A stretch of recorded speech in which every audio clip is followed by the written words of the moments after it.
estar el homo fader que no voy a perder nada porque ¿qué van a decir de mí? Claro, porque lo que tiene que hacer el padre es enseñar a través del ejemplo. Pero pareciera que se va a un territorio de una vez a la homosexualidad y como si la homosexualidad fuera algo terrible. Esta es mi última vez que actúo. Así con esa convicción, con esa determinación. Se acabó. Porque además el teatro es una gran representación del comportamiento humano. Es todo el tiempo. Y es también una invitación para ver el comportamiento humano, el pensamiento humano en todas las circunstancias que hay. Cuando vino el tema con mis hijos del asunto del abuso de las drogas, por ejemplo, si yo no te voy a prohibir, porque si te prohíbo estaré faltando a mi propia educación, a mi congruencia, a mi forma de pensar. Lo que sí voy a hacer es darte información, toda la del mundo. Claro. Cavernícolas, el podcast para papás. Un espacio para navegar juntos en este viaje interminable de la paternidad. Acércate a la fogata. Bienvenido. Cavernícolas, bienvenidos a este nuevo episodio. Bienvenidos a esta cueva una vez más. Y hoy le abrimos por primera vez las puertas en esta cueva y recibimos como cavernícola invitado a un actor que seguramente lo han visto en tele, en teatro, en películas, pero sobre todo, yo también puedo decirles, ahorita me viene a la mente mientras estoy desarrollando mi presentación, como el hijo de la mamá de los doctores. Bienvenido a esta cueva como cavernícola invitado, Rodrigo Murray. Exacto. Así le hacemos el uga uga revolucionado. Encantado de estar acá en la cueva. Encantado de estar aquí. Me encanta que exista un espacio justamente para hablar de nuestro primitivo, ¿no? De nuestro neandertal, de nuestro cromañón, de nuestro sapiens, de nuestro este ser que vive dentro de nosotros y que le gusta la cerveza fría y la carne asada. Exacto. Y la plática en corro, ¿no? Y estar ahí en familia y sentirse eso, pues, qué sé yo, como un poco un orangután, pero al mismo tiempo con el cerebro avispado. Sofisticado, con tecnología de punta. De la hormiga. Artificial. Exacto, pero que no nos podemos desprender justamente de nuestro origen, ¿no? De nuestra raíz. Es decir, yo entiendo que hay gente que no le gusta la carne. Eso lo puedo entender. Sí. Pero el olor cuando la carne se está asando, eso es el olor que también... Es primario. El primer hombre ¿no? A salir de una caverna. Entonces, pues me siento muy agradecido de estar aquí, Omar. Gracias por venir a esta cueva, a arrimarte a esta fogata. Justamente desprende a veces ideas, a veces muchos aromas, pero sobre todo que busca también conectar con la parte emocional, Rodrigo, porque esa Lucy que luego traemos que tú bien describes, la Lucy, este primer sapiens en evolución que tiene registrada la historia de la humanidad, nos sale. Seguimos arrastrando los nudillos en pleno 2025, Rodrigo. Sí. Y creo que así está bien. Lo que está mal es hacerlo de forma... Yo podría decir que inmadura, ¿no? Es decir, uno sabe sus propios límites y sabe cuán bueno puedes llegar a ser y cuán tonto hemos sido. Mi madre, la cual durante muchísimos años, te voy a contar esta historia porque es divertida, dio el curso de psicoprofilaxis, tuvo contacto con muchísimos padres, no solamente los primerizos, sino también aquellos que recurrían por segunda o tercera ocasión a tomar el curso, en donde trataba y evitaba en la gran mayoría las cesáreas. Porque el parto, según dice mi madre, es el primer esfuerzo que tiene un ser humano para vivir, ¿no? Y es muy valioso hacerlo. Y aparte, pues las mujeres que paren, literalmente al día siguiente se van a su casa, ¿no? Y siguen su vida, digamos, de forma incluso natural. Natural, claro. Sí. Las mujeres que tienen que pasar a través de una cesárea, pues están impedidas durante 15 días, ¿no? Finalmente, pues es un corte, ¿no? Sí. Es un corte. Cuando iba a nacer mi primer hijo, me acuerdo que mi madre me dijo, hijo, un día vas a tener ganas de agarrar a tu hijo y tirarlo por la ventana. Y eso está bien. Sí. Lo que está mal es tirarlo. Es llevarlo. Pero- de la fantasía a la Pero, realidad, claro. pero tener ganas va a estar bien y eso está bien. Y yo creo que ahí es donde radica este ser primitivo. Y lo que está mal es no sentirlo. Sentirlo está bien. ¿Qué haces con ese sentir? ¿Y qué haces con esto que te está dando vueltas? ¿Y cómo expresarlo el día de hoy? Que afortunadamente, pues, manuales como el tuyo propio, la cantidad de consejos que hay, la cantidad de información que ya existe, las formas en las que nos comunicamos el día de hoy, en donde podemos rápidamente pedir ayuda o pedir consejo o ver en otros, ¿no? Sí. No necesariamente Ir a alguna red social y... Exacto. A mí me gusta mucho el subtítulo, ¿no? Yo lo voy a cagar solito, ¿no? O sea, es así tal cual es el subtítulo. No me digas cavernícolas, no me digas cómo ser papá, yo la cago solito. Dame el privilegio de yo aprender. Y hay cierto tipo de cosas, Omar, que sí tenemos que escarmentar en cabeza ajena. Sí, sin duda. O sea, hay cosas que ya no tenemos que cometer ese segundo error, ¿no? Por más que queramos. Y a veces lo seguimos haciendo.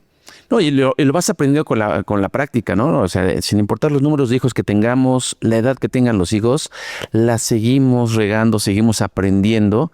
Y, pues no sé, seguro tú como muchos y como yo, tenemos todos un error que seguimos cometiendo continuamente. ¿Tú en qué la has cagado? En miles de veces, en miles de cosas que tienen que ver con la inteligencia emocional. En miles de cosas que sigo cometiendo los mismos errores y sigo pisando el mismo charco con el pie desnudo. Pero yo creo que más allá de regarla, que sí la riega, sí la cagamos. Yo veo el fracaso como una grandísima oportunidad, no como algo que habría que rechazar. Adaptarse, nada más. Exacto, no es una derrota. Es un proceso. Es un proceso y el fracaso yo a lo largo de muchos años lo he entendido como algo benéfico. Es decir, yo abrazo el fracaso y digo, ay, qué bueno, la cagué, porque tengo la oportunidad de volver a intentarlo, de volver a hacerlo y de no fracasar nuevamente, ¿no? En muchísimos casos con mi primer hijo, así funcionó. Me acuerdo una vez, siendo muy chiquito, era muy chiquito, tendría 10 meses, 11 meses, aún no caminaba. Y la pediatra nos dijo que teníamos que hacerle una toma de orina. Imagínate, a los 10 meses, pues, ¿cómo le explicas, no? ¿Haz pipí en dónde, no? Atínale. Exacto. Si él sigue hablando cavernícola, Sí. ¿no? Yo ni en mi mejor cavernícola podía comunicarme con él. Tenía una infección urinaria y tenía que hacer pipí. Muy chiquito, a los 10 meses. Imagínate cómo contrajo esa enfermedad, no lo sabemos, pero bueno. Y había que hacer la toma y había que darle, cuando ya finalmente logramos que hiciera un poco de pipí en una bolsita y esa bolsita la llevamos al laboratorio y el laboratorio dijo, pues tiene este bichito que se quita con esto. Había que darle un jarabe a ciertas horas que son horas en donde pues, todo el mundo duerme, pero pues, ahí, yo llegaba entonces de un llamado y mi mujer llegaba muy cansado, mi mujer estaba dormida y me dijo, no te olvides de darle el jarabe a Bruno. No, ¿cuánto es?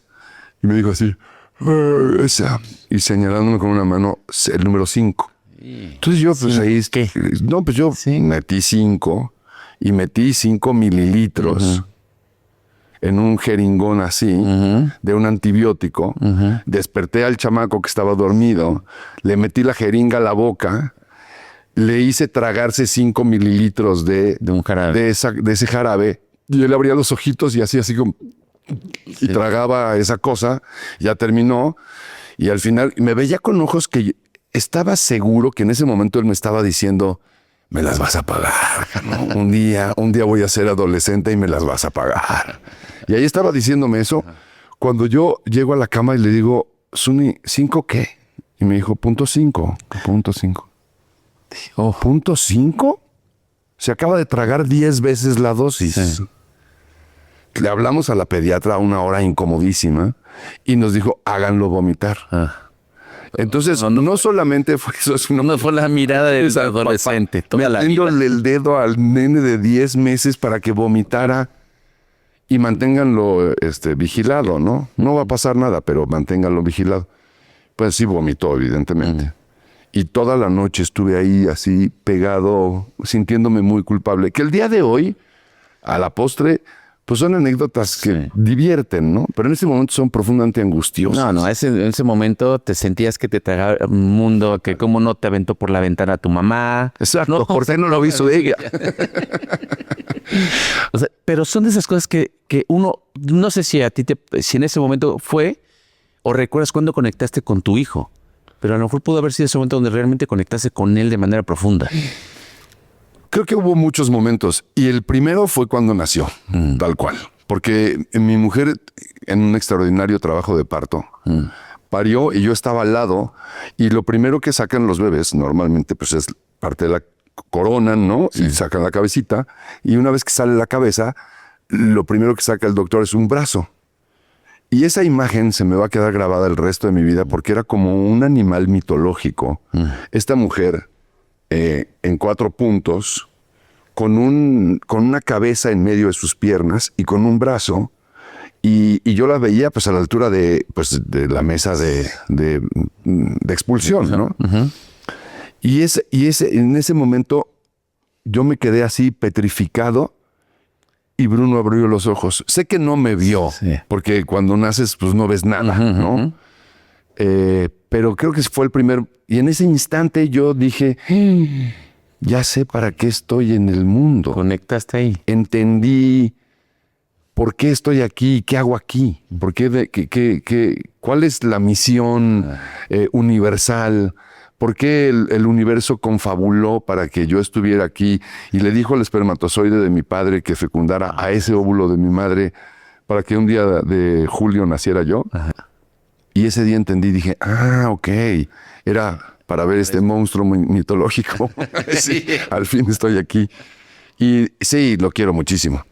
De hecho, les platicaba hoy a Nidia, la gente que me acompaña, que estoy súper orgulloso de Bruno, ¿no? Que es mi hijo, el mayor, también de Martín, por supuesto. Pero hoy justamente le hablaban para ofrecerle un trabajo ni más ni menos que en París. Entonces, pues sí me siento así, me siento como papá gallina. Orgulloso, verdadero. Porque sí. Estás logrando algo. Él lo logra, pero tú también, ustedes también. Y recuerdo ese primer día cuando lo vi y el día de hoy, pues me dan ganas de llorar, ¿no? Claro. Para padre. Sí. Es un gran sentido. Pues ser papá no se puede explicar más que siéndolo. Sí, totalmente. Es decir, no hay forma. Exacto. Estando ahí. ¿Qué se siente ser papá? Me pregunta quizá un adolescente. Y le digo, pues, lo interesante es serlo, ¿no? Y ponte a practicar. Eso está padre. Sí, desde ahora. Si puedes ahora. No es el tiempo. Sal de aquí y no me preguntes tonterías. Oye, pero es un tema donde hoy tú diseñaste, dibujaste que tu hijo recibiera una propuesta algún día en su vida de trabajo laboral en Francia, en otro país. Hicimos, creo que mi mujer y yo, una buena labor. Mi mujer, aparte de ser bióloga y de estar terminando el doctorado, también estudió gran parte de la educación Montessori. Es guía Montessori, así se llaman las maestras, ¿no? Y ella es guía de 0 a 3. Luego hay otra guía que va de 3 a 6, etc. Entonces, toda la educación que ella recibió, no solamente en su casa, sino también la que obtuvo en las distintas escuelas, le marcaban una línea muy clara de educación a los niños. Y una de las primeras preguntas que nos hicimos, o que me hizo porque claramente otro de los que fue educado al mismo tiempo que ella educaba a su hijo menor, era el marido, ¿no? Claro. Yo iba apegado. Aprendiendo también a entender la educación. Yo empecé a sumar con Bruno, ¿no? Claramente. Y entonces, una de las primeras preguntas, o la primera pregunta es, ¿tuviste un hijo para ti o para él? Que me parece que es una pregunta fundamental. Sí. Porque de pronto te dicen, bueno, a las niñas hay que ponerles aretes en cuanto nacen. Deja que decida ella, ¿no? A los niños hay que vestirlos de azul. ¿Por? ¿No? Y hay que cortarles el pelo. Deja que decidan ellos, ¿no? Sí. O es que tuviste un hijo para ti. Claro. No por él. Sí. No para ser un ser humano que va a vivir en el... Eventualmente se van a ir. Pero ¿y por qué no dejarlos ir desde que ellos decidan, ¿no? Es decir, no tener esta sobreprotección que muchos padres y muchas madres tienen y que a veces pecamos de ella y está bien en algunos momentos, ¿no? Y que yo lo que digo es que uno vive con muchas ansiedades que se los trasladamos a los hijos. El cortar el pelo, el hacer las cosas correctas es de uno, del adulto. Claro. No es de ellos. Claro. Hay una anécdota muy linda porque nosotros así enseñamos a Bruno. Y Bruno en una escuela que iba a una escuela Montessori. Llegó en un verano que había estado en Italia y en Italia los chavos traían el pelo largo y entonces él se dejó el pelo, pero pues se cortó un poco una parte y tenía 10 años y se dejó una trenza y la trenza venía de colorada y luego pintada de verde. A ver. Así. Sí. Y entonces llegó a la escuela y la maestra le dijo, no puedes tú entrar a la escuela con el pelo así, ¿no? Y con la trenza así. Y dijo, ¿pero por qué no? Pues porque los niños no se pintan el pelo. Y él le dijo, ¿y las maestras sí? Y la maestra tenía el color de pelo rojo, imposible de que fuera natural. Claro. Entonces, pues hay que enseñarlos a pensar nomás. Sí. Y ahí está. Y te das cuenta y te dimensionan muchísimo. Y claro, pues nos mandaron llamar así de, oiga, ¿y esto qué? Pues qué, está bien. Tiene razón. Está bien, se la va a cortar, no se preocupe. Y entonces hablamos con Bruno y le dijimos, eso crece. Y cuando quieras, está bien, me la corto, ya está. Pum, ya está. No, es un... Tampoco se peleó tanto, pero... No, pero son dos enseñanzas, ¿no? Al mismo tiempo, si quieres me la corto, pues ahí está, ¿no? Me corto la coleta como los grandes toreros. Incluso hicimos una corrida con esa coleta y todo. ¿Ah, sí? Por supuesto, pues sí. Sacar, digamos, lo positivo de algo que de entrada era totalmente absurdo. Sí. Pero bueno, hay cierto tipo de... No viene en ningún reglamento, en ninguna escuela del mundo que los niños tienen que traer el pelo corto, ¿o sí? No, bueno, un deber ser, ¿no? La militar. Bueno, hay algunas que posiblemente sí, y es el deber ser de las... Y está bien que si el reglamento de la escuela dice eso y tú te quieres meter a esa escuela, pues obedece. Pues sí, no me es parte parece de que tu modelo de crianza, de educación. Pero a mí me gustó muchísimo que le dijera, o sea, los niños no podemos pintarnos el pelo, pero los adultos sí. ¿No? O como la mamá, la clásica madre que dice, niña, no grites, ¿no? Señora. Sí, sí. ¿Por qué no comería con el ejemplo? Exacto. La educación se aprende con la mirada, no con el dicho, con el acto. Mi padre, fíjate que me decía muchas veces, padre que da consejo más que padre es un pendejo. Me la apunto y la tatúo aquí en el pizarrón cavernícola. Claro, porque lo que tiene que hacer el padre es enseñar a través del ejemplo. Actuando, con la consistencia, la congruencia, que eso también es difícil, ¿eh? No, por supuesto que sí. No, es horrible poner los cuernos y tiene 6 casas, ¿no? Sí. Entonces, oye, pero pues, ¿de qué estás hablando, compadre? Sí. Sí. No, y esas cosas no sé cuántas veces no has cruzado. Yo tengo un hijo de casi 12 años. Dice, papá, ¿por qué me cuestiona todo el tiempo? ¿Por qué hace una semana se acaba de romper la nariz y corrimos para la consulta del ortopedista? Y además que la especialidad del ortopedista pediátrico son muy pocos. Entonces era encontrarlo, nos dio la cita, corre, y estábamos desayunando rápido, apúrate y lávate los dientes. Y yo atendiendo cosas, sacando cosas, y me salí de desayunar, de apurarlo, corriendo. Y me dice, ¿y por qué no te lavaste los dientes tú?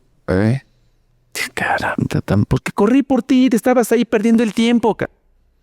No hay forma de no cometer esas incongruencias y que no te las restringen como debe ser. Pero yo creo que esas son las grandes oportunidades que tenemos para decir, tienes razón. Sí, sin duda. Tienes toda la razón del mundo. Sí. Y no pretextar, porque lo que hacemos siempre es pretextar. Sí. Es que estaba apurado por ti. Sí, es que traje y fui. Y tenemos el esque puesto en la boca. Sí. Quítate el esque, ¿no? Tienes razón, maldito escuincle de 12 años. Sí, ¿qué te crees? Me voy a parar en esa farmacia y voy a comprar un cepillo de dientes y me los voy a cepillar aquí en pleno periférico. Tienes razón, mocoso. Qué fregonería hubiera hecho esa reacción. Claro. Después además tenía un estrés con tu nariz rota y con tu... Claro, no. Y por supuesto que el estrés nos lleva a otro lugar y siempre tendremos un esque en la boca. Sí. Eso es impresionante. El darte cuenta de eso en el momento, son son momentos gloriosos, extraordinarios, que dejas de ser el cavernícola que somos, sí. ¿no? Claramente. Y cosa que no nos ocurre todos los días. No, y que no siempre lo puedes hacer. Hay veces que tú reconfiguras el camino de manera inmediata, pero por ejemplo, yo no pensé en eso. En ese momento ya jugamos y decías, se nos hizo tarde, estoy diciendo que te apures. Y viene la presión de, pues tienes la nariz rota y qué sé yo. O sea, es una... Pero me encanta agarrarlo como modelo, el quitarte el esque. Y eso decirse a los cavernícolas que nos ven y nos escuchan, Rodrigo, esque, ¿qué tal si mandamos a la basura esos esques? Mis alumnos, yo doy clases en la Facultad de Filosofía y Letras de la UNAM, de la 13 veces H Facultad de Filosofía y Letras, en la Escuela de Teatro. Ajá. Y siempre llego puntual. Nunca llego tarde. O sea, si mi clase empieza a las 8 de la mañana, yo a las 7:15 estoy en la universidad para no llegar tarde. Me doy una vuelta, me tomo un café, planeo la clase, reviso qué es esto, ¿no? Y llegan los alumnos a las 8:02, 8:03, 8:10. Sí. Y entiendo, por la Ciudad de México es bastante caótica. Pero siempre que llegan, llegan diciendo, es que cualquier cosa. El metro. Es que... Y tienen razón. Yo no voy a decir que no. Pero es imposible el que diga es que no entra. Pero es que fuera, ¿no? Quítate el esque de la boca. Resulta que he llegado tarde porque... bienvenido. Hay un argumento. Mira, ahí está, ¿no? Ya no, o sea, ya no solo estás educando a tus alumnos a la dramaturgia, sino también a la argumentación. Por supuesto. Claro. Sí, hay que ser congruentes. Sí. Hay que tener cierta ardilla. O sea, el es que lo traes más que preparado. Es parte de tu por supuesto. De todo. Por supuesto. De la clase de educación y ya de ti. Absolutamente. Hay que quitárselo de la boca. Es un pretexto. Sí, es un pretexto. El inicio de una... cualquier oración con es que es algo que hay un terreno de no mucha veracidad. De no responsabilidad, no responsabilizarte del acto. No estoy totalmente de acuerdo con lo que estás diciendo cuando empiezas diciendo es que... justamente ayer, jugando un juego de mesa con mi hijo que está justamente de vacaciones, revisitando su casa con el mayor, con Bruno, jugábamos un juego de mesa y la cosa es que había que apostarle a cierto tipo de cosas y yo hice una apuesta y se volteó mi hijo y me dice, ¡ay, no manches! Como con una burla de... Y a mí me caló al lo más profundo de los huesos. Es un juego, ¿no? Sí. Pero uno se prende con el juego. Y no lo pensé. Y entonces... Cuando estuve a punto de ganar, porque no gané esa apuesta, pero estuve a punto de hacerlo, yo le dije, pues no manches, es como burlón, y me sentí terriblemente mal. Y en ese momento, lo que hice fue abrazarlo y como apapacharlo. No le dije nada, pero creo que con el apapacho estaba más que dicho el asunto de te ofrezco una disculpa, ¿no? Ajá. Yo sé que lo que tú hiciste no fue queriendo herirme y lo que yo hice creo que sí tenía un poco de desquite premeditado. Si lo podemos arreglar casi en el mismo momento, creo que es conveniente, creo que es favorable. Y un problema gigantesco se puede convertir en algo simple, ¿no? Oye, pero además es que esto es tan poco común, pero también tan fácil, ¿no? Porque el orgullo pesa cuando está el papá en su rol de pater, de ser el father de la familia, de estar el homo father que no voy a perder nada porque ¿qué van a decir de mí? Homo father. ¿De qué soy yo si no soy el homo father, no? Cavernícola. Exacto. Y cuando lo sueltas y dices, oye, tienes razón, sí, fue un error mío. El que pega en la mesa más fuerte soy yo, ¿no? Sí. Tienes toda la razón. ¿Y eso qué? Es orgullo, es ese trabajo. Hay cavernícolas. Y mucho aquí trabajamos, Rodrigo, sobre el tema de volvernos vulnerables. No volvernos vulnerable por volverte, sino aprende a vivir vulnerable. Porque eso te puede generar un potencial, un superpoder. Y creo que tiene que ver con la educación. Nuestro pueblo, como diría la obra de teatro Our Town, ¿no? Una obra de teatro de Thornton Wilder. Pero bueno, nuestro pueblo creció aprendiendo ese tipo de cosas. Les parece que es normal. Nos parece que es normal. Me incluyo, por supuesto. Y creo que la normalidad debería ser que también nosotros con nuestra propia primitiva forma de sentir, pudiéramos expresarlo de la misma manera que cualquiera. Y para eso estamos siendo educados o reeducados. Sin embargo, creo que hay que destruir todo lo que existe para volver a construir una cosa nueva. Yo lo tuve que hacer, tuve que reconstruirme, porque yo provengo de una familia, si bien no la más normal y ¿cómo se llama? Común. La más común de las familias, digo, con un padre actor, con una madre médico, muy abiertos ambos, y con un padre dedicado al teatro y por lo tanto con una vena sensible muy salida.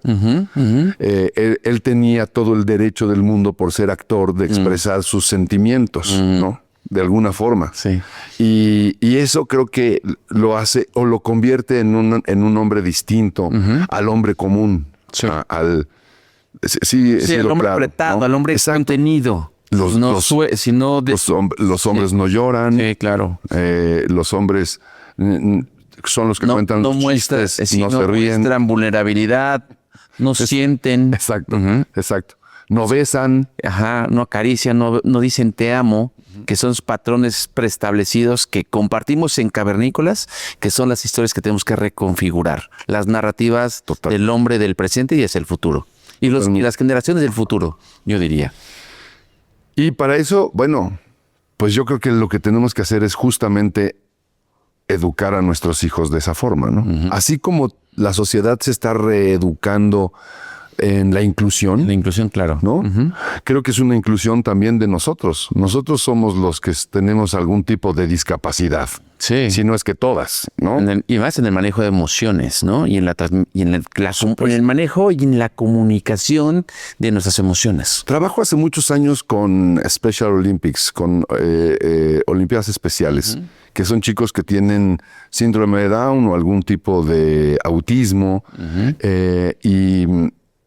Y al principio, cuando me invitaron, mi cabeza, mis preconceptos, pensaban que no tendríamos por qué exponer a la gente que tiene algún tipo de discapacidad.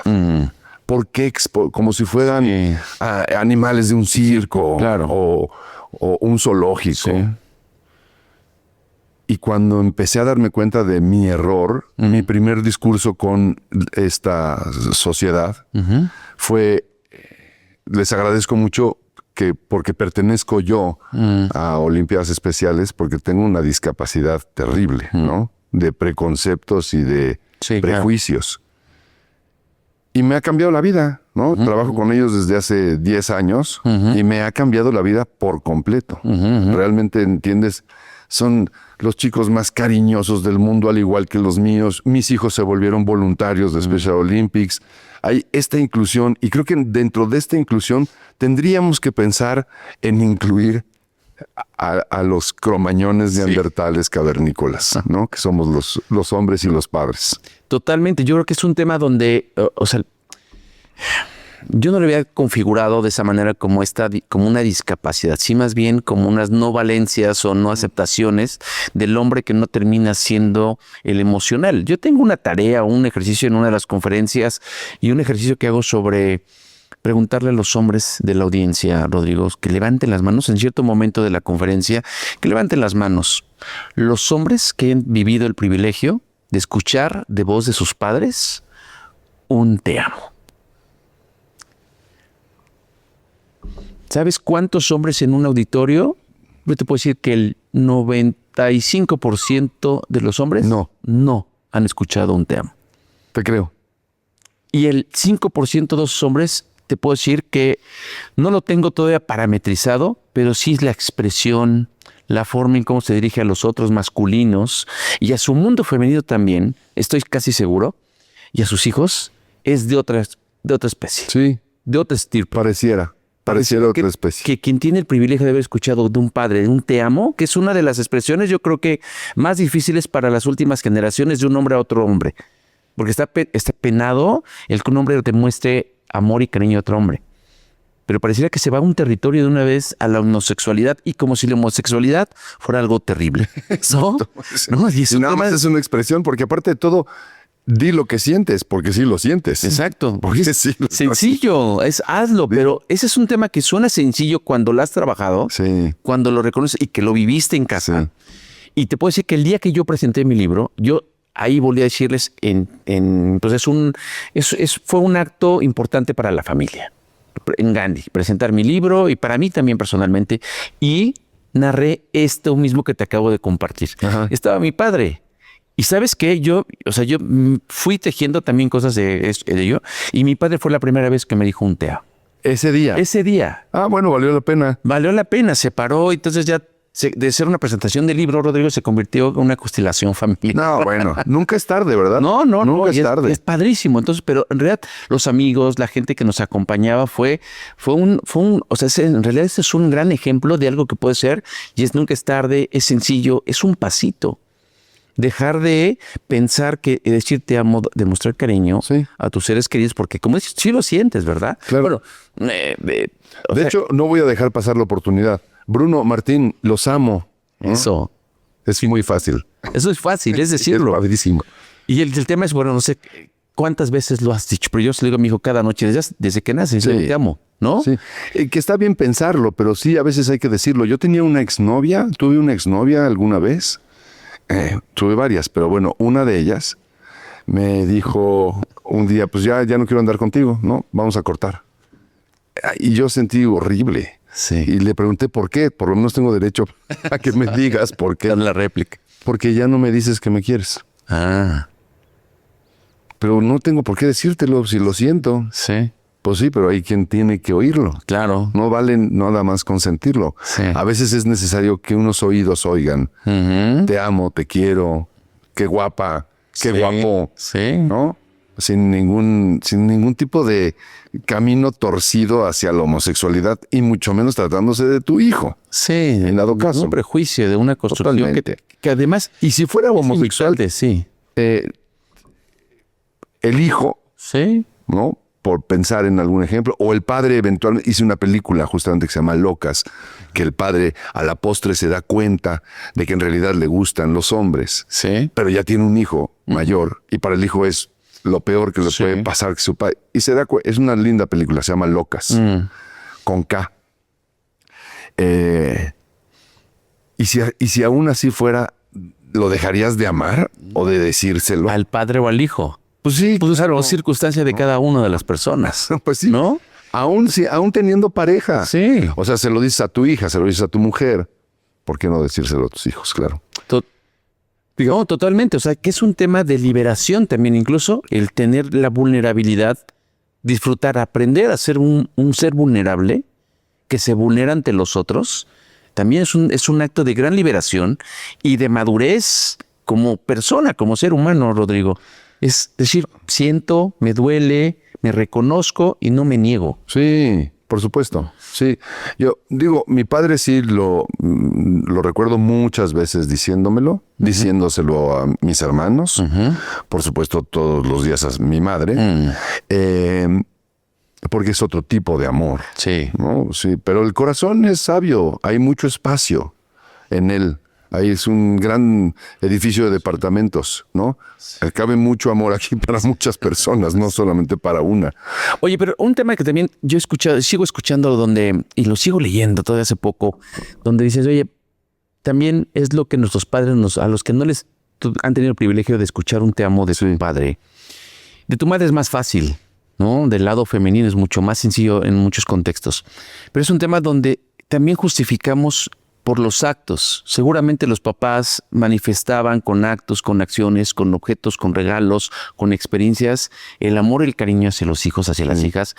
Pero sí hay un antes y un después, hay un cambio con una palabra que sale porque trae significado, está cargada de emociones, de energía y yo creo que de muchas cosas que también pueden ser hasta significativas, semánticamente, el escuchar, incluso la cacofonía de una palabra emitida por otro ser humano, igual que te lastima, igual que te llena de amor o de otras cosas. Por supuesto, pero incluso decirlo cuando tus hijos son chicos y a partir de ahí acostumbrarte, porque eventualmente pues va a ser mucho más barato que pagar horas y horas de terapia, ¿no? Terapia, sin duda alguna. Para uno o para... Oye, a ver, funcionalmente cavernícola, si lo pensamos de una manera más pragmática, como lo que dice Rodrigo, vas a evitar el sorte de terapia. Ahórrense un barote, ¿no? Sí, sin duda alguna. Un te amo bien puesto en su lugar. En su momento, en su lugar. Sí, ahorra un barote, en serio. Totalmente. Mi padre tuvo la extraordinaria generosidad de no solamente decirlo, sino de compartir todo su oficio y toda su profesión conmigo. En un acto desmedido de amor, ¿no? Así como bien dices, que a veces hay que oírlo, pero también todos los hechos que están alrededor de esto. Tuve un padre muy poco cavernícola. O sea, realmente lo único cavernícola que recuerdo de mi padre es haciendo el fuego para la carne asada. Sí, muy cavernícola. Y el resto sí fue una persona muy, muy dedicada al amor con mi madre, una persona con un trato igualitario para todo el mundo, desde el director hasta la gente de intendencia, pasando por iluminadores, vestuaristas, maquillistas, actores, hijos, esposa. Y él oficiaba claramente con ese ejemplo, ¿no? Yo lo vi todas las veces que llegué al teatro a acompañarlo, todas las veces que lo acompañé a la televisión, incluso en algún par de filmaciones, tratando a la gente como gente, desde el primero hasta el último, en orden de importancia, digamos, jerárquica nada más, ¿no? Y él me enseña ese tipo de cosas y el amor profundo que le tiene al teatro. Él hizo durante muchos años un monólogo que se llamaba La Noche de Oscar Wilde, en donde interpretaba a Oscar Wilde y todo el juicio que se le hace justamente por estar enamorado de una persona de la que no tenía que haber estado enamorado. Pero pues el amor, así es, ¿no? El corazón es ciego. Y en ese monólogo él utilizaba una capa que el día de hoy utilizo yo en la primera escena de Leonardo. Me quedé yo con esa capa y de alguna manera retribuyo o hago un homenaje en vida con una capa a un muerto y que la capa solamente ocupa el espacio teatral, ¿no? Es decir, que el actor vuelva a pisar las tablas, ¿no? Esto que tanto le gustaba y esto que tanto me gusta a mí, seguirlo compartiendo quizás en otro mundo. Los locos de los ingleses, porque son todos locos, son locos fantásticos. En el último actor que interpreta a Hamlet y que llega, esto estoy hablando de la Royal Shakespeare Company, ese actor puede pedir cuando muera que se corte su cabeza, se limpie el cráneo y sea utilizado como Yorick. Como la utilería. La calavera con la que habla Hamlet. Él, habiendo sido Hamlet, puede pedir que a la postre, cuando muere, sea la calavera. Órale. La calavera actualmente de la Compañía Nacional, de la Compañía Real de Teatro en Londres, tiene la cabeza de un actor que interpretó. Ahora no sabía eso. Así es. Tan maravillosa. Pues sí, porque de alguna manera siguen en el teatro. Sí. Entonces, no estás enterrado, sino de alguna forma, pues sí sigues jugando ahí. Y sigues en... Está un poco creepy, pero por eso te digo que los ingleses están totalmente chiflados, ¿no? Pero son esos deseos extrañísimos que podrían llegar a ser súper cavernícola, ¿no? Sí. Ese es un deseo profundamente cavernícola. Muy ritualizable. Son ritos. Pero además yo creo que la vida y el teatro tiene muchos espacios. Yo creo que la magia está en eso, en tantos ritos, en tanta mística que hay detrás de un escenario y más del teatro. Sí, el teatro está en crisis, digo yo, siempre repito este mismo chiste, más o menos hace como 3.500 años, ¿no? Y tan está en crisis que ahí sigue. Sí. ¿No? Es un espectáculo que yo creo que la inteligencia artificial no va a poder superar. Sí. Incluso el mal teatro, ¿no? Tú vas a ver un espectáculo que está mal hecho. Sí. dices, bueno, pues es que sí, es teatro. Está en el lado, pero qué feo es esto. Pero sí, esto ni la inteligencia artificial lo va a poder superar. Oye, qué interesante, porque es una crisis que te reconfigura diario, todo el tiempo. En cada loco que quiere poner una puesta en escena nueva. Una reinvención todo el tiempo. Y es volver desde cero, armar todo este numerito. Y dices, no, bueno, es que con este elenco, en este teatro, con esta publicidad, va a ser un exitazo. No, Y nada más, ¿no? no. Pero si lo tenemos todo, ¿no? Y luego lo que menos te lo espera. Oye, tu papá, de ahí heredaste El oficio. el oficio, ¿no? Tus hijos... No. Mis hijos actuaron en un par de ocasiones. Bruno, yo creo que es una persona inteligente y siendo muy chico, mi mujer que es bióloga me diría, define inteligencia. Y aquel ser que se sobrepone para la supervivencia, para pues, poder sobrevivir. Ok. Y Bruno ya tenía resuelto eso. Entonces, ¿por qué dices que es inteligente? Porque inteligente es aquel capaz de resolver un problema. Ok, te estás acercando. Entonces, la inteligencia de Bruno le hizo saber que es un tronco actuando. Muy rápido. A los 8 años ya sabía que a eso no se iba a dedicar porque es pésimo. Cualquier cosa que hace, o sea, jugamos dígalo con mímica y es así de, no puede ser lo tronco que eres. No heredaste nada, pero nada, ¿no? Todo eres parte de tu mamá, Sí. ¿no? En cambio, Martín sí. Y Martín tuvo una experiencia haciendo Peter Pan a los 6 años. Él era Peter Pan. Y entonces lo colgaban en un arnés y lo volaban porque pues Peter Pan vuela, ¿no? Y una de las columnas que estaban ahí de escenografía, hechas a base de cartón y madera, movieron mal el arnés y él le pegó a la columna, siendo Peter Pan, y la columna se cayó y se iba a caer sobre unos niños que estaban haciendo la obra, y llegaron los maestros y unos técnicos a detener la columna. Y fue verdaderamente un espectáculo. Ahí sí se volvió muy interesante. No. Era un espectáculo dentro del espectáculo. Sí, claro. Afortunadamente no pasó nada. Accidente, sí. Y lo bajaron del arnés, terminó la obra, y terminando la obra me dice a los 6 años o 7 años, esta es mi última vez que actúo. Así Ok. con esa convicción, con esa determinación. Se acabó.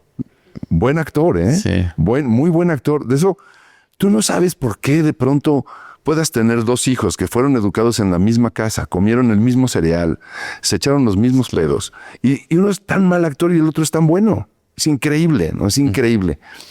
Pero bueno, pues así somos también. Yo tengo otros hermanos que no necesariamente fueron actores, ¿no? Pero es un tema donde, bueno, ahí es donde te da la vida tantas lecciones y donde el papá tiene que aprender. O sea, por ejemplo, a ti, no sé si tú pensaste, soñaste en algún momento que tus hijos siguieran el paso que te heredó tu papá, que siguieran los pasos del abuelo, los pasos del papá, porque uno termina también haciéndole todo el tiempo honores al padre. Qué padre pregunta, y qué padre lo que planteas. Qué padre lo que dices del padre. Sí, que a toda madre, para ser más incluyente, ¿no? Sí, y hay familias enteras de abolengo, ¿no? Actores que provienen no solamente de padres, sino de abuelos y bisabuelos, y el que no es actor es músico o cantante, o es director o fotógrafo y está relacionado con el medio, ¿no? Pero yo no lo vi así en mi caso. Yo no fue como de reverencia. A mí me tocó la suerte de hacer una obra de teatro en 6º de primaria y ver que con eso la gente se divertía muchísimo. Con lo que yo decía y hacía. No es que estuviera haciéndome el chistoso, sino que estaba actuando y era divertido lo que estaba haciendo. Y probar esa miel a tan temprana edad fue decir, yo quiero de eso, ¿no? No puedo vivir sin eso. Mi padre me lo dijo 1000 veces, claro que tú puedes ser actor, pero vas a estudiar. Pues sí, claro. Y cuando empecé a trabajar, apenas terminando la prepa, me dijo, bueno, ¿y la universidad? No, pero yo voy a empezar a trabajar. No, ni más, tú te vas a ir a la universidad. Pero yo quiero ser actor. Por eso. justamente por eso. Y estudié literatura dramática en la escuela donde doy clase el día de hoy, en la UNAM. A veces la gente piensa que los actores no estudian, ¿no? Que solamente llegan ahí, memorizan un texto y ya. Articular. No, hay muchísima teoría y hay muchísimo que aprender sobre la vida de la actuación. Pero mis hijos, en ese sentido, tenían la libertad de escogerlo, y yo también tuve alguna vez el sueño de decir, si alguno de ellos quisiera. Hacía una serie que se llamaba Renta Congelada, en donde yo hacía a un personaje muy conocido llamado el Puerqui. Y entonces había un capítulo en donde el Puerqui recordaba su adolescencia y su infancia. Y entonces llevé a Bruno, que era más o menos adolescente, y a Martín, que era un niño, y en mi recuerdo pues estaban ellos dos, como si este personaje hubiera crecido y se hubiera convertido en esta basura. Llegaron los dos, estaban fascinados, uno con la cámara, y estábamos metidos en el foro. Eran chiquitos, tenían, no sé, 4 años y 10 años, una cosa por el estilo. Pero Bruno lo tenía muy claro. Entonces tú ves esa actuación de un niño que no tiene que hacer nada más que pararse frente a una cámara y dices, es un tronco, lo hace muy mal. Y el otro súper galán y que pone en su cara y qué sé yo. Sí, tuve alguna vez algún tipo de visión de decir, pues me encantaría, si se quieren dedicar a esto, incluso trabajar con ellos. Pero no fue así. Bruno estudió filosofía, política y economía. Y Martín está más inclinado por el lado de la arquitectura. Entonces son 2 carreras que no tienen nada que ver, afortunadamente, con esto. Y a mí, siempre que los alumnos me preguntan, denos un consejo, profe, para la carrera, yo siempre les digo, estudien medicina. Váyanse a otro lugar. En ingeniería. O sea. Pero se nos dice como un tema de... Yo entiendo que también hay mucho de despertar otras cosas, ¿no? La curiosidad, y no solamente el camino corto, que de repente uno quiere, pues, un tip para por dónde agarrar, ¿no? Tu camino. Pero también es un tema de amplía tu conocimiento o dedícate a otra cosa. No. Eso lo digo siempre de broma. ¿Quieres estudiar lo que quieras estudiar? Amplía tu conocimiento. Eso. Profundiza, lo que sea. Y de teoría del espacio escénico hay cualquier cantidad. No alcanzaría mi vida para leer todo lo que existe de teoría. Pero no solamente está eso. Está la producción, está la escenografía, está el vestuario, ¿no? Un poco yo me he convertido haciendo Leonardo, este monólogo sobre Da Vinci en los últimos... desde que empecé a escribir el monólogo al día de hoy, más o menos han pasado como 18 años. Has dedicado una gran parte de tu carrera a Da Vinci. Sí, sobre todo en la investigación. O sea, el mundo, los 10 o 12 años que estuve sumergido, leyendo, averiguando, tocando puertas, imaginando, sacando textos de aquí y de acá, leyendo cosas de charlatanes, mucha basura, mucha cosa que no es cierto. Y muchas cosas también muy profundas y muy interesantes. Y haciendo una investigación interesantísima sobre el marco histórico del Renacimiento en esa parte de Italia, ¿no? Los personajes, los papas, los mecenas, quiénes eran los ricos. Es decir, empaparte un poco de ese mundo para todo el contexto. Para saber quién es el que va a portar esos zapatos. ¿Quién es Leonardo, no? Dónde nació, quiénes fueron sus padres, dónde creció, con quién vivió, quién fue su primer maestro. Entender que sí era un superdotado, pero en ningún momento en su época lo creyeron un genio. Era el maestro Da Vinci, nada más. No era el genio intocable, inalcanzable que el día de hoy se reconoce a Leonardo da Vinci, ¿no?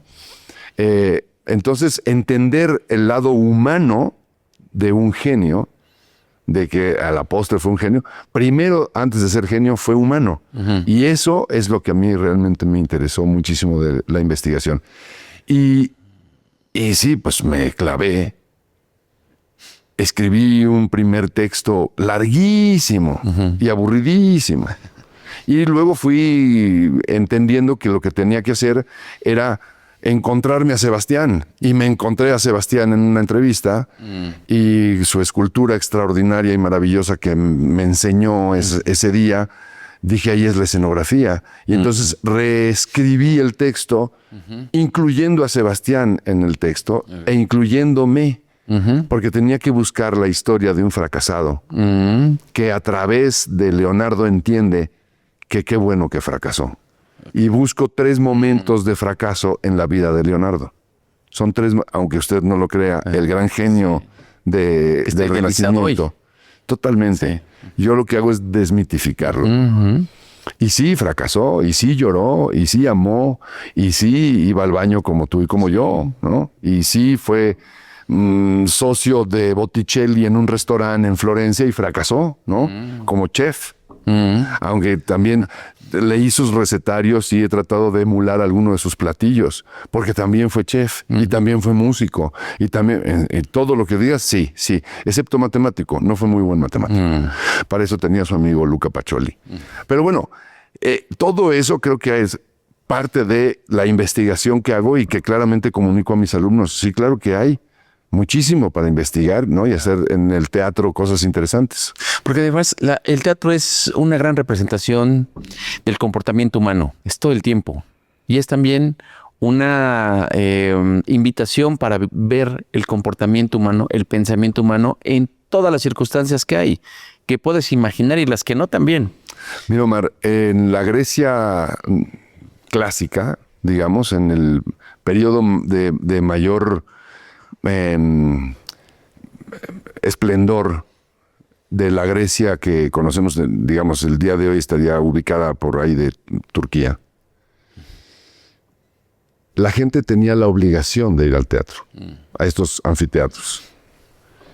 Y si no ibas al teatro, no tenías derecho al voto. De ese tamaño es, yo creo, el teatro. La gente que va al teatro en México, va al teatro. Constantemente va al teatro, ¿no? Sí. Es decir, sí hay un hábito, una cultura. Y un hambre de ver teatro. Claro. En la Ciudad de México hay 80 teatros en activo, por lo menos. Y ahí están. Sí. Si no fuera negocio, cerrarían, ¿no? Sí. Creo que sí debería ser, incluso creo yo, porque soy un apasionado, una materia obligatoria. Y el teatro te permite ser otro. Y de pronto entender en los zapatos, el teatro te permite ser cavernícola. El teatro te permite ser un padre que llora. Sí. El teatro te permite ser un padre machista. El teatro te permite... no ser padre también. No ser padre. Sí. Rechazar la paternidad. Correcta. O exaltarla. Exacto. Permite jugar el rol que quieras. Y tiene cualquier cantidad de padres escritos en la historia del teatro que son verdaderamente una joya, ¿no? Sí, el teatro tiene que estar expuesto justamente para verlo y tratar medianamente de aprender de eso. Sí. Y en los 2 lugares, porque es súper terapéutico para el espectador, pero también para el actor. Claro. O sea, yo termino una función y soy el tipo más sano del planeta, física y mentalmente. Oye, permíteme recurrir a esto que acabas de citar. ¿Cuáles son los papeles o cuáles son los padres que tú recuerdas que pueden significar más hoy o en la historia del teatro y que también puede estar permeando hoy lo que socialmente conocemos como esa figura, ese rol de paternidad? Hay muchas, pero creo, uno muy importante, creo yo, es Rey Lear. Estoy hablando de Shakespeare. Bufad, vientos, bufad. El gran... tiene 3 hijas, mujeres. Y las 3 hijas están claramente tratando de quedarse con el reino porque su padre se va a morir y quién va a heredar esa corona, entre otras cosas. Y entonces él lo que hace, de alguna manera, cagándola, queriendo ser sabio, queriendo dar amor. Y aparte esta es una historia que ocurre en el 1200, ¿no? Una cosa así. Imagínate, donde no había claramente un curso psicoprofiláctico, ni una terapia. Una campaña, ni una red social que te recomiende algo si la cagaste. Nada. Había quizás un palacio de piedras muy frío y ya, ¿no? Unas pieles de león así, por no morirse de frío. Él es un personajazo. Ray Lear es un padre que habría que echarle un ojo. Sí. Sí, creo que todos los padres de la pluma shakespeariana son muy interesantes. El padre de Hamlet, bueno, pues muere, ¿no? Está muerto en la escena 1. Es justamente al que matan y él venga la muerte de su padre. Claro. Él quiere ser su padre. Si hay una referencia hacia el padre muy marcada en toda la obra de Shakespeare, creo que es un autor que tiene... porque luego pone al otro, a Claudio, al que suplanta en el trono al padre de Hamlet, pues como un borrachales, ¿no? Es decir, también... Es obligado. También... que rompe. También existe... Sí. Bueno, el que asesina eventualmente junto con su esposa, ni más ni menos. Pero... Padres, acabo de ver una obra que me fascinó con el maestro Tavira que se llama El Padre, justamente. Y es un padre que está perdiendo la memoria. Es un padre el cual pues, pareciera que la propia obra de teatro se olvida de él, ¿no? Y él de la obra. Okay. Muy interesante también. Oye, qué interesante, pues el rol del olvido. El padre está en el territorio del olvido. En el territorio moderno puede estar la analogía de no tener un día del padre. Imagínate. En el olvido, por muchas razones. Está padre el momento en el que estamos viviendo y está padre utilizar también el término madre, ¿no? Sí. Está toda madre. Eso que está Darle un padre. sentido, no solamente está toda madre para bien y para mal, está todo padre para bien y para mal. Exacto. Encontrarle esa equidad también en el uso de las palabras. Y ahí proviene, ahí tiene que surgir nuestro lado histriónico y decir, no, pues eso sí está padre, ¿eh? Sí. No me dices claramente, sí, híjole. Claro. En fin. ¿Qué otros padres así importantes bueno, se me están seguramente pasando ahorita porque me pusiste en jaque, no traía la pregunta pensada. Pero me lo pusiste aquí sobre la mesa que no lo había pensado. Hicimos... Y que son grandes representaciones de la humanidad estos papeles. Te siembra, y te lo deja tratado para el resto de las generaciones también. Me acuerdo de una película que me divirtió muchísimo, con un actor joven que no me acuerdo el nombre, pero el padre lo hacía Robert De Niro.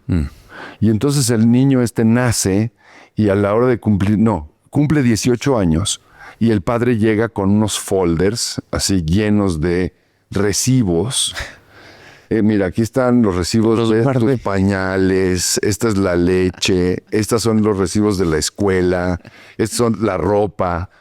¿Tienes 18 años? Págame. Ya, oye, qué buen tip cavernícolas. 18 años de inversión, ¿no? No, los recibos de las escuelas, hijo de la mañana. Y es una comedia divertida porque si quieres heredar, le dice una cosa que de una herencia tienes que devolverme eso, no sé qué. Y se vuelve ya es una estupidez. Pero el inicio es muy gracioso, ¿no? Decir, bueno, y vuelvo al inicio de esta plática. Uno tiene un hijo para uno o para el hijo. Para el hijo, ¿no? Qué brutal frase, ¿eh? Rodrigo, para reflexionar una y otra vez, porque eso también le da libertades a los hijos, le da libertades a los seres humanos y a ti también. Claro. Te libera de sentir que es tu responsable para toda la vida. Y muchas veces yo platico en un tema que estoy trabajando de reconocer que en este momento de la vida hay papás Peter Pan. Que no dejan crecer a sus hijos. Claro. Que los mantienen atados a su vida, que los quieren en su casa a los 30 años, 40 años. Imagínate eso. Que no los dejan crecer. Que nunca en su vida, o sea, por temor, y es un temor de los padres a no dejar que el hijo se tropiece, se caiga, avance, crezca. Es en realidad no aceptar que los hijos están creciendo. Nosotros hicimos exactamente lo contrario con nuestros chavos. Y pues van a todas partes solos. No, creo que en la Ciudad de México a veces es un poquito más peligroso, pero el otro, bueno, pues ya voló. Creo que desde niño, a lo mejor no está bien lo que voy a decir y si quieren luego editen toda esta parte. ¿Ok? Voy a hacer una pausa nada más para que tengan... La visión. Advierto padres que estén oyendo esto junto a sus hijos que les tapen los oídos a sus hijos. ¿Ok? Bien. Y después de dicho esto, digo, en la educación Montessori no existen las mentiras, ¿no? ni las mentiras dentro de la fantasía. Es decir, los niños llegan a creer cierto tipo de cosas tanto hasta los 4 años, cuando empiezan a darse cuenta de muchas cosas, incluso aprenden a mentir, que los niños creen a los 3, 2 años que vuelan y se tiran de ventanas. Sí. Que pueden, porque lo han visto en representaciones. Claro. Los niños cuando crecen con la ilusión de que existe Santa Claus o los Reyes Magos. Sí. Hasta una edad en donde viene el garrotazo brutal, ¿no? El primer neandertalazo, que no existe, son tus papás. Sí. Y viene una decepción por parte de los niños profunda de decir, me engañaron. O sea, no es sorpresa, no, es me engañaron. Claro. Y viví engañado durante... Mis hijos desde muy temprana edad, lo primero que les dijimos es no existe Santa Claus ni los Reyes Magos. No les digan eso a sus alumnos, a sus compañeros en la escuela. Está prohibido. Pero eso no existe. Sin embargo, Santa Claus y los Reyes Magos van a llegar a casa. Pero somos nosotros. Sí. ¿No? Ok. Creo que destapar una cosa antes no les quita la ilusión, porque sí existen Santa Claus y los Reyes Magos, como también existe Superman y el ratón Miguelito. O el pillo más pillo. O el pillo más pillo. Sí existen, ahí están, en otro terreno, en el terreno de la fantasía, ¿no? Pero no vivas en el terreno de la fantasía tanto tiempo que cuando llegue la verdad sea un golpanazo de ese tamaño. Y estos padres que tú mencionas, que son aquellos que cuidan, ¿no? Entonces hay niños de 15 años que siguen creyendo en Santa Claus. Dices, piedad, ¿no? Te va a hacer mucho daño eso cuando te enteres que no es así. Sí, u otras cosas, ¿no? O también el contexto de papás con niñas, que esa es otra cosa, ¿no? O sea, el tema de cuando tienes papás y eres papás con hijos, tienes unas preocupaciones que no son las mismas de papás con niñas. Y es verdad, ¿no? Eso es cierto. Yo supongo que sí. Supongo que, a ver, mis hijos al ser hombres, es decir, habiendo externado sus genitales masculinos, que bien lo dije, no equivocasme, no, al ser hombres, pues tienen cierto tipo de conductas que yo conozco. De haber tenido una hija, estoy seguro que su madre hubiera hablado con ella de otro tipo de temas. Y de no haber tenido a la madre, tendría yo que haberme acercado y comernos ese pollo, ¿no? Sí. Decir, mira, pues un día, ¿qué le vas a decir? Pues te voy a decir la verdad, ¿no? Y para eso están los libros y para eso vamos a explicarnos las cosas. Cuando vino el tema con mis hijos del asunto del abuso de las drogas, por ejemplo, si yo no te voy a prohibir, porque si te prohíbo estaré faltando a mi propia educación, a mi congruencia, a mi forma de pensar. Lo que sí voy a hacer es darte información, toda la del mundo. Claro. La cocaína hace esto, la marihuana hace esto, el alcohol hace esto, y puede llegar a tal grado que puedas morir. Ahí está la información. Pero, pues sí, con esa información tú decides, ¿no? Pero no te lo voy a prohibir porque sería... En fin, creo que y muchos de los padres ocultan todo eso y hacen cosas como, por ejemplo, las fiestas de los chavos menores de edad. Martín, que ahorita va a cumplir 16, hacen unas fiestas y los padres ponen una cantidad de alcohol para los chavos, para que se pongan unas megapedas.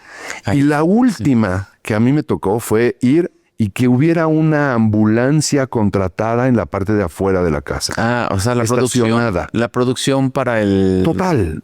O sea, no es un tema de prohibir que tú te echas tus tragos, te gusta el alcohol, seguro tú como yo y como muchos hemos vivido más de una tarde o más de una mala mañana por los excesos. Sí. Una cruda o más cosas. Sí. Y es un tema donde vas aprendiendo a ser consciente y a meter los límites en tu ser, en tu vida. Y procurarte. Y vas a pasar por ahí. Sí. Pero una cosa es...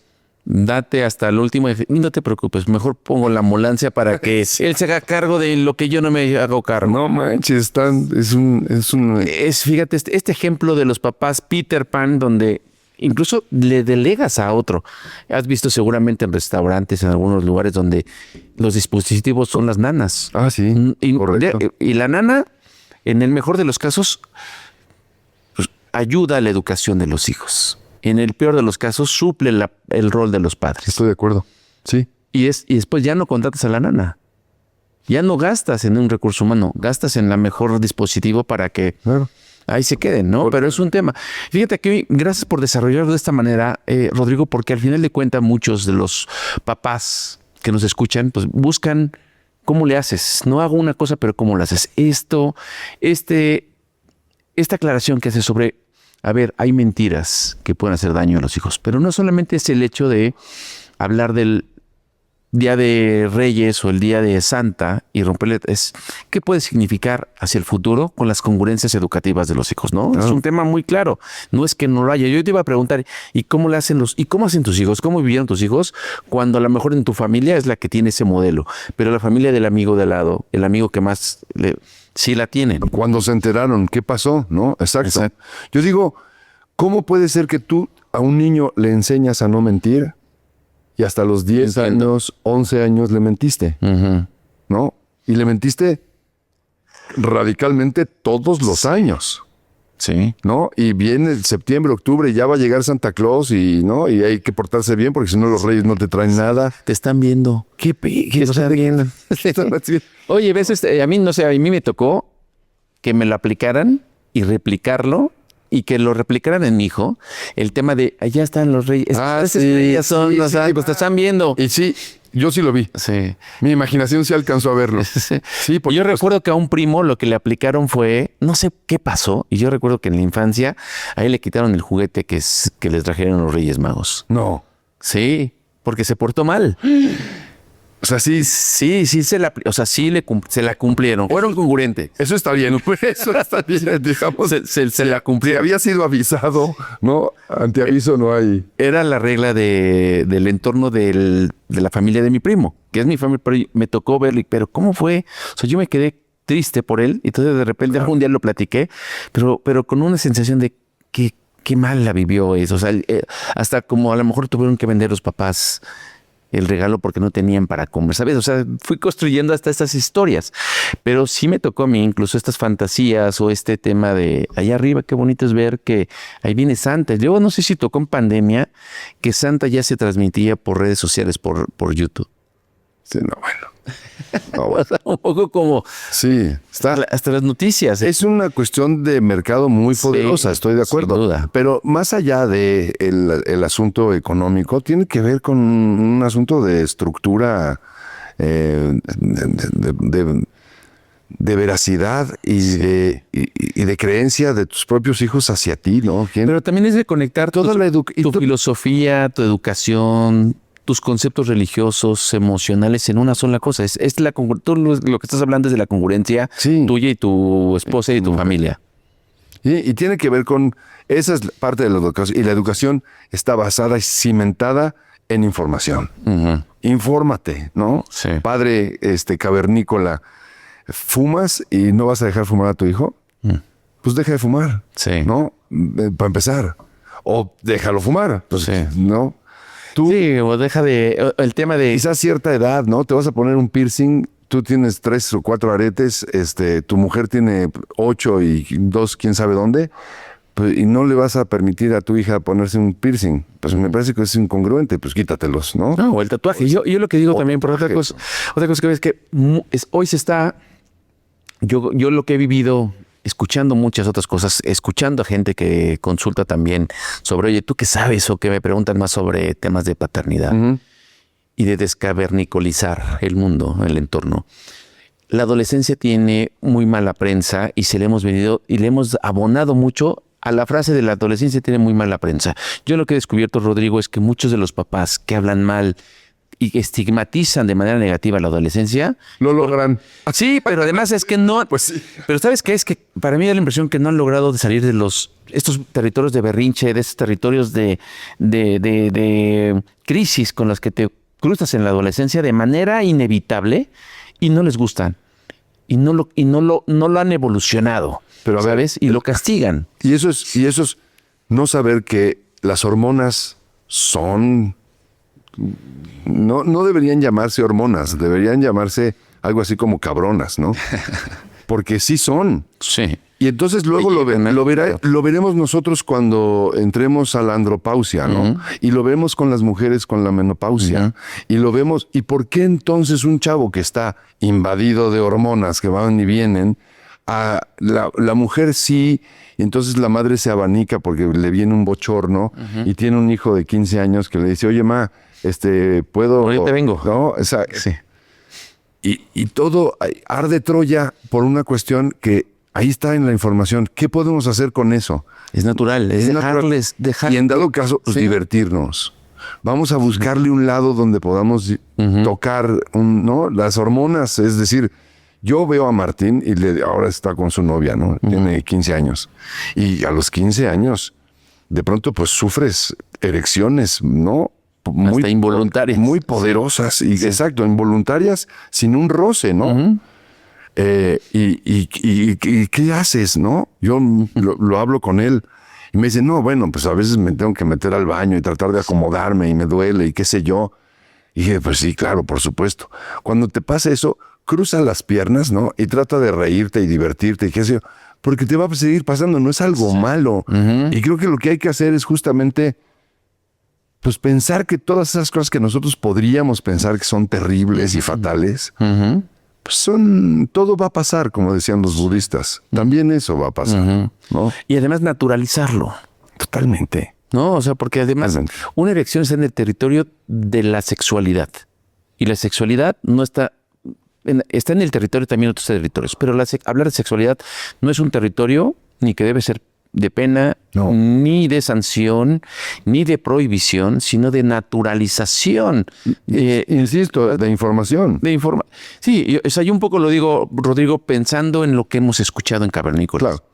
Pensando en las audiencias que hay detrás. Claro. Y que, oye, y si tu adolescente en este momento te das cuenta que se masturba, o que tiene necesidad de privacidad, o que tiene erecciones, como tú lo acabas de decir, oye, ¿qué tal si le das herramientas para que... Sí, claro. Acuérdate cuando tú tenías 15, ¿no? Sí, yo ya no me acuerdo, pero igual y mi otra cabeza sí pensaba. Sí. ¿Qué sé yo? Y ponernos a divertirnos sobre eso. Desde muy chavitos hay un libro buenísimo de la doctora Fierro, Julieta se llama. Julieta, ¿no? Que habla de mocos y cacas y pipís y pedos. Y creo que con esa misma naturalidad también tendríamos que hablar del pene, de la vagina, de la vulva, del clítoris, de los testículos, ¿no? Simplemente es... Y hasta erotizarlo, que eso sería divertido y bello. Nos va a dar también mucha más libertad y facilidad para cuando tengan que usarlo para otras cosas que no sea para hacer pipí. Sí. ¿No? Y la naturaleza para entender que, bueno, uno va tomando decisiones y que tomen mejores decisiones en el momento que sea el mejor momento para ellos. Para eso solamente hay que darles armas, y esas armas son información. Sí, sin duda. Todo Rodrigo, el tiempo. Qué placer haber cruzado conversaciones, temas contigo. Qué placer conocerte. Y además hoy estás a punto de una nueva temporada de tu obra. Reestreno Leonardo el próximo jueves 7 de agosto en el Teatro Rafael Solana a las 8:30 de la noche, y voy a estar todos los jueves de aquí agosto hasta noviembre 27. O sea, tenemos muchos jueves para no perder la oportunidad de ver esta obra. 16 o 17 jueves y espero seguir porque llevamos 112 representaciones hechas de Leonardo. Tengo funciones en Guadalajara, en Monterrey, en Puebla, en Irapuato. Larga vida a Leonardo. El 2026 también ya tiene algunas funciones en Veracruz. Así es que no se la pierdan. Es el trabajo de un cavernícola recalcitrante. Sí. Es el trabajo de un necio curioso que entrega el corazón en esta obra, que es una obra divertida, salpicada con muchísimo humor, porque Leonardo da Vinci era, siempre lo digo, un hombre profundamente inteligente y por lo tanto divertido. El sentido del humor es resultado de la inteligencia. No se puede de otra forma. Cuando nosotros decimos, y cuento siempre el mismo chiste, el que ríe al último... ríe mejor. No entendió el chiste. ¿no? Entonces, Me provoca el tema, claro. así es, ¿no? Sí. Creo que Leonardo está lleno de humor. Era un hombre profundamente inteligente y por lo tanto estoy seguro, después de toda la investigación que hice, que era un hombre que se divertía y se reía con sus congéneres y también él a solas. Y cuento la historia a la limón, es decir, parte de esta historia son 16 cuadros. Uno de los cuadros le pertenece a Leonardo en el Renacimiento italiano y otro de los cuadros le pertenece a Rodrigo, que es un actor mediocre, fracasado en el México contemporáneo, que quiere hacer un monólogo sobre Leonardo da Vinci y empieza una investigación. Y entonces luego viene otro cuadro de Leonardo donde fracasa con un caballo de Ludovico Sforza que quería hacer de 60 toneladas de bronce que nunca se realizó. Y luego viene Rodrigo que sigue en este intento de hacer Leonardo en un monólogo y se encuentra con un hombre que se llama Sebastián, que es un herrero, pero que él a su vez se hace llamar escultor y se está divorciando de su mujer y entonces tiene un fracaso no solamente laboral, sino también amoroso y por supuesto económico, no tiene un peso. Y entonces luego viene otra vez Leonardo a contarnos otro de sus grandes fracasos que se llama La Última Cena. Y finalmente Rodrigo, no les voy a contar el final, pero sí el final del tercer gran fracaso de Leonardo que se llama La Mona Lisa. Ok. Es una forma distinta de ver eso que estamos idealizando, que culturalmente hemos idealizado. Así es. Y que a la postre es la pintura más famosa de todos los tiempos y tendrían que ir a ver por qué es un fracaso La Última Cena y por qué es un fracaso La Mona Lisa, ¿no? La pieza que está el día de hoy colgada en el Louvre no es la original. Y el gobierno francés y el propio Louvre pues se ha metido una cantidad de millones de pesos, de euros y de dólares y de yens y de todas las monedas del planeta presentando una obra que no es la original, ¿no? Pero bueno, si quieren saber por qué, pues vayan a ver Leonardo. Y además, uno de estos personajes de la vida, que la humanidad ha recordado, ha construido tantas cosas. Yo creo que yo cuando vi que venía esta temporada, yo no he leído, pero ahí me tendrás. Padrísimo, serás muy bienvenido. Como audiencia de... Fíjate que Leonardo planteó las bases de nuestro mundo actual. Sí, sí. Es decir, todas las máquinas se las debemos a él. Y este es un mundo que el día de hoy trabajamos con la máquina más sofisticada de todas, que es la IA, ¿no? Y ese proviene de una máquina. Sí, sin duda. Así es que viene estas imágenes, esos bocetos que se han publicado de los libros de Leonardo sobre el tema de los engranes. Los engranes ahí. Pero la evolución. el helicóptero, pero los aviones, pero el submarino, pero la escafandra, la bicicleta, en fin. Era un fuera de serie. Era un adelantado a su época, sin duda. Pero de no haber estado Leonardo hubiera estado otro. Pues, yo creo, ¿no? Seguramente. Es decir, hubo otros. Sí. No, seguramente, pero oye, este trabajo, hay investigación detrás mucho tuyo. No es solamente un guión representado por un actor. Es un trabajo de muchos años. Sí. Eso es lo que a mí más se me antoja. No lo sabía. Lo reconozco y agradezco mucho que sigas construyendo. Y además lo estás construyendo y reconstruyendo. No es una obra finita. Todo el tiempo, así es. Yo la recomendaría. A mí es el tipo de teatro que a mí me gustaría ver como espectador. Hice todas las cosas que quería hacer, que me gustan del teatro que yo vi durante toda mi vida. En donde juega la imaginación, pero donde hay magia, pero donde hay sensibilidad, en donde te cuentan una historia que va a ser... Y hay una expectativa donde mantiene al público sentado en la orilla de la butaca. Y ese tipo de cosas que a mí como espectador me gusta disfrutar, creo que están bien llevadas a cabo en esta obra. Hablar bien de uno mismo es vituperio, ¿no? Sí. Pero para eso vine.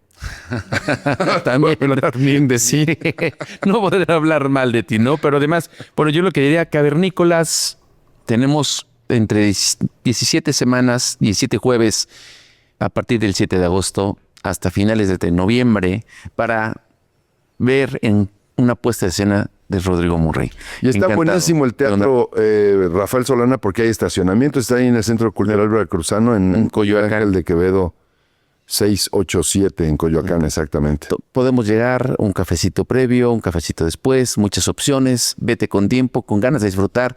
Un gran actor, un gran ser humano, un gran cavernícola, un cavernícola de estos que estoy seguro que nos puede representar muy bien a la humanidad de hoy. Y bueno, una obra que tiene mucha hechura, mucha historia, mucho trabajo, mucha investigación. Ahí nos vemos, Rodrigo. Ahí estaremos. Sí. Un uga uga más. Cavernícolas, gracias, Rodrigo. La primera representación teatral en la vida se llevó a cabo en una cueva de cavernícolas. Lo cuenta Harari, Harari, exacto. De animales a dioses. De animales a dioses. Así se llama. De animales a dioses. Es uno de los primeros bestsellers que tiene historiador filósofo. Extraordinario. Yo soy judío. Y me cae muy bien porque habla mal de los judíos. Sí, a mí también me sorprende. Tiene una cosa ahí que dices, es un crítico con los judíos. A mí también me sorprende. Yo estoy terminando Nexus. Qué padre. ¿Y leíste de animales a dioses? Este no lo he leído el de 21 lecciones del siglo XXI. Lea de animales a dioses porque conecta con esto. Hay un estudio muy profundo sobre los neandertales, los cromañones y los sapiens. Y a diferencia de... Bueno, ya me extendí muchísimo, pero déjame contarte esto, que es buenísimo. A diferencia de lo que nosotros pensamos, las pinturas rupestres... cuando hay estos monitos dibujados en un solo plano con unas lanzas persiguiendo un mamut en la casa, nosotros pensamos que lo están cazando, ¿no? Por lo menos eso ocurrió hace 20,000 años. Él dice que entre 20,000 y 100,000. Para hacer una media, si eso ocurrió hace 40,000 años, pues no había la tecnología ni el armamento suficiente para bajar a ningún mamut, aunque toda la tribu lo hiciera al mismo tiempo. El mamut iba a pasar por encima de ellos y los iba a pisar. Entonces lo que Harari comenta es que esto está expuesto no como un conocimiento a priori, no como un conocimiento posteriori, sino a priori. Es decir, es el cuento de alguien que escribió, que pintó eso, para explicarle a los otros que había que llevar el mamut a un precipicio y que con su caída se matara solito. Lo iban a vencer. Lo tenían que llevar hasta allá y con eso lo iban a vencer y iban a tener carne por el resto del año. Pero no es al revés.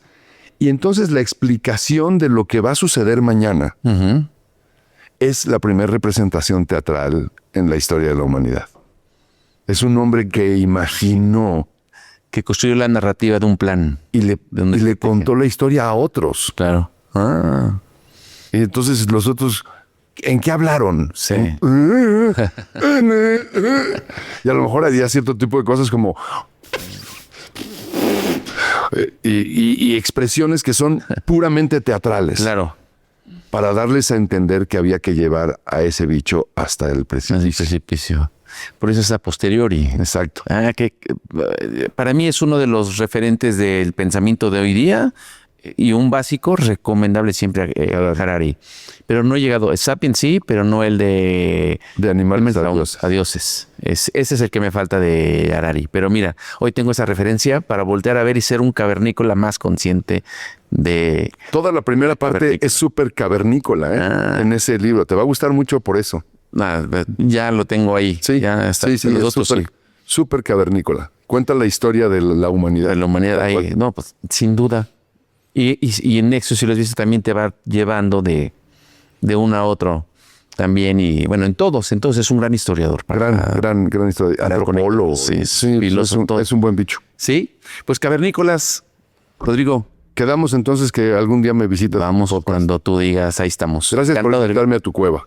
Gracias por estar en y compartir la fogata, soplar la fogata y tanto que nos estás aportando hoy, mi querido Rodrigo. Cavernícolas, estoy seguro que ustedes como yo disfrutaron este episodio con un gran cavernícola honoris causa.